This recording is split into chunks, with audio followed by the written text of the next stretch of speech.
What's going on, everybody? In today's video, we're going to be talking about making offers and how to make sure that your offer is not too high. Now, when I was first getting started in this business, pretty much every house out there looked like a deal.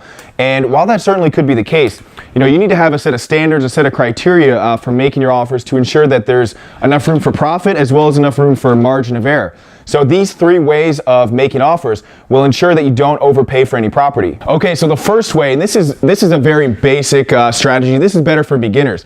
But I'll talk with students, and they'll present me with a deal, and I might not be in their market. It may be a student in a couple states away, and they'll say, "Look, is this a deal?" And I'll tell them, the first thing you should do is put the property into Zillow.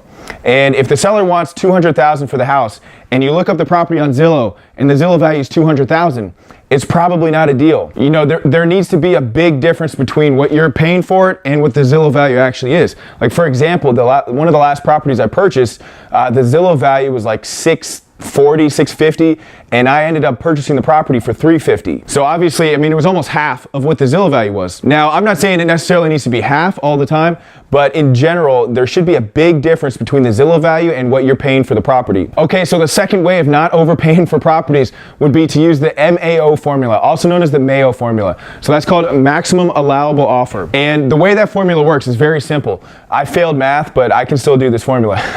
So you take the after renovated value of the property. Let's say it's $200,000 when it's fully fixed up, fully renovated. You take that number, you multiply it times 0.7, and then you subtract for the cost of repairs. So it'd be like $200,000 times 0.7, which the 0.7 is giving you that 30% margin for profit, for closing costs, for holding costs, things like that. And then you subtract for the cost of repairs. So if we were to take $200,000, that'd be $200,000 for a fully renovated property times 0.7, which would be, I guess, $140 minus the cost of repairs. So let's say $40,000. So that would actually get you at $100,000 for your offer price. And that would be the most that you could offer for a property. If these properties sell for $200,000 renovated, you probably shouldn't pay over $100,000 for the house if it needs $40,000 worth of work. And that is a very simple, basic formula, very conservative number, but also a very accurate number. So when you're running your deals, I pretty much always use the Mayo formula when looking at properties. Okay, and the last way to make sure that you're not overpaying for deals is using the deal analyzer. So I actually have a link to a deal analyzer at the bottom of this video, but basically it's going to be an Excel spreadsheet type of formula that's going to take into account all the closing costs, realtor commissions, holding costs, financing costs, repair costs, things like that. So whereas the Mayo formula will give you like the highest number that you can pay, a deal analyzer is going to nail it down a little bit more specifically and tell you, hey, you're gonna make $30,000 on this, you're gonna make $50,000, you're gonna make $100,000 on this deal, which is good because in some scenarios it actually makes sense to pay over the Mayo formula. If it's like a very, let's say, small property, or maybe it's just like a condo, it doesn't need a ton of work, there's not a ton of risk, it's in one of the best areas.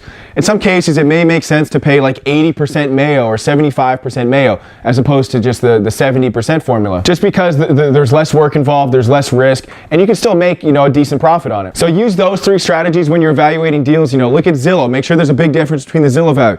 Use the Mayo formula, and always, always, always use the deal analyzer formula. These are scientifically proven ways to not overpay for houses. So I hope you enjoyed this video. If you liked it, please give me a like, please subscribe, and I will see you on the next video. All right, bye.